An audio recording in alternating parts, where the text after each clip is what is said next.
ہوں ایک خاتون تھی، ماشطہ اس کا نام تھا۔ نبی علیہ الصلوۃ والسلام کو معراج ہوئی۔ معراج والی رات اللہ کے نبی علیہ الصلوۃ والسلام کو جنت اور جہنم کا وزٹ کرایا گیا۔ جب اللہ کے نبی جنت کا وزٹ کر رہے تھے، میرے نبی علیہ الصلوۃ والسلام کو ایک خوشبو آئی، اور وہ خوشبو اتنی خوبصورت تھی کہ پوری جنت اس خوشبو سے مہک رہی تھی۔ میرے نبی نے جبرائیل سے پوچھا، جبرائیل یہ خوشبو کہاں سے آ رہی ہے؟ اتنی حسین خوشبو کہ جس نے پوری جنت کو معطر کیا ہوا ہے، جبرائیل یہ خوشبو کہاں سے آ رہی ہے؟ جبرائیل نے کہا، اللہ کے نبی ایک عورت تھی پچھلے وقتوں کے اندر، اس کا نام تھا ماشطہ۔ یقین کیجئے اس عورت کی داستان سننے کے بعد جب اس کا واقعہ میں نے پڑھا کتاب کے اندر،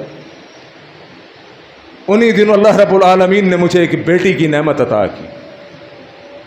میں اس خاتون کے اس واقعے سے اتنا متاثر ہوا کہ اپنی بیٹی کا نام میں نے ماشطہ رکھا۔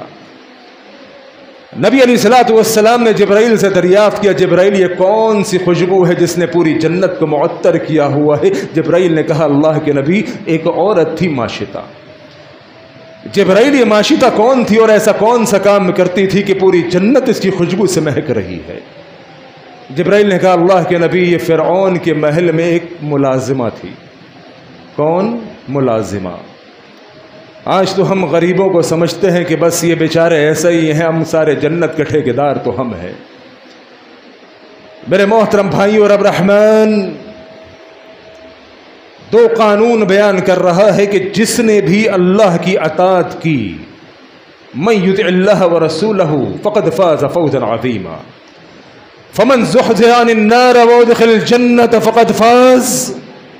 وہ غریب ہو امیر ہو دونوں کو جنت مل سکتی ہے جو اس کے لیے کوشش کرے گا۔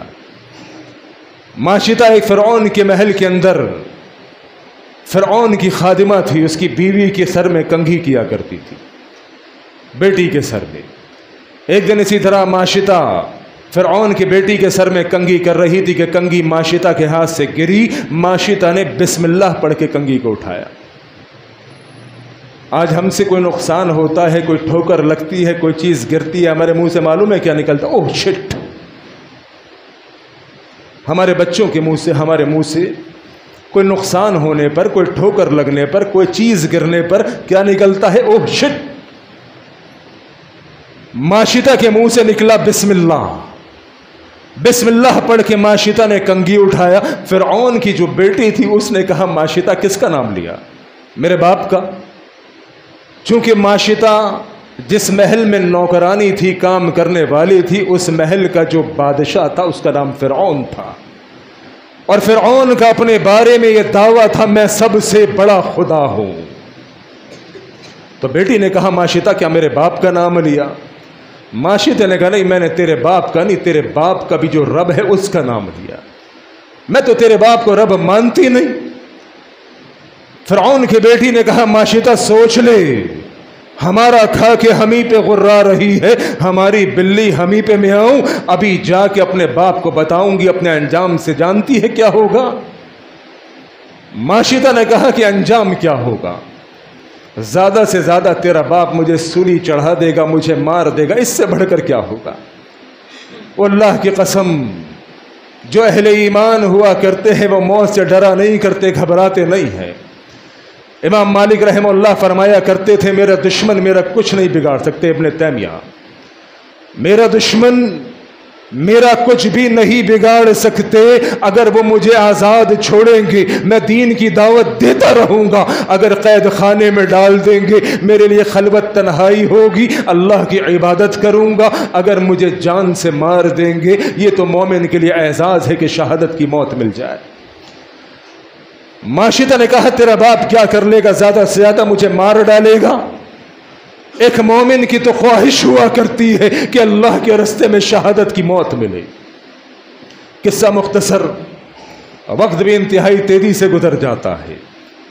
ماشطہ کو بادشاہ فرعون نے اپنے دربار میں بلا لیا۔ فرعون نے کہا، ماشطہ کیا بات ہے؟ میں سنتا ہوں تو میرے سوا کسی کو خدا مانتی ہے۔ ماشطہ نے کہا، محترم اپنے الفاظ کو درست کیجیے، میرے سوا سے کیا مراد ہے؟ میں تو تجھے خدا مانتی نہیں۔ وہ خدا تو وہ ہے جو تیری اور میری زندگی کا مالک ہے، خدا تو وہ ہے جو مجھے دوبارہ زندہ کرے گا، میں تجھے خدا مانتی ہی نہیں۔ وہ میرے محترم بھائیوں، بالآخر انجام کیا ہوا؟ ماشدہ کو اس کے پورے خاندان سمیت شہید کر دیا گیا۔ ایک عورت نے رب کی توحید کے لیے اپنے بچوں سمیت قربانی دے دی۔ سوالیہ نشان میرے آپ کے لیے چھوڑا ہے کہ میں اور آپ اللہ کے دین کے لیے کیا کرتے ہیں۔ اللہ کریم عمل کی توفیق عطا فرمائے۔ وآخر دعوانا ان الحمد للہ رب العالمین۔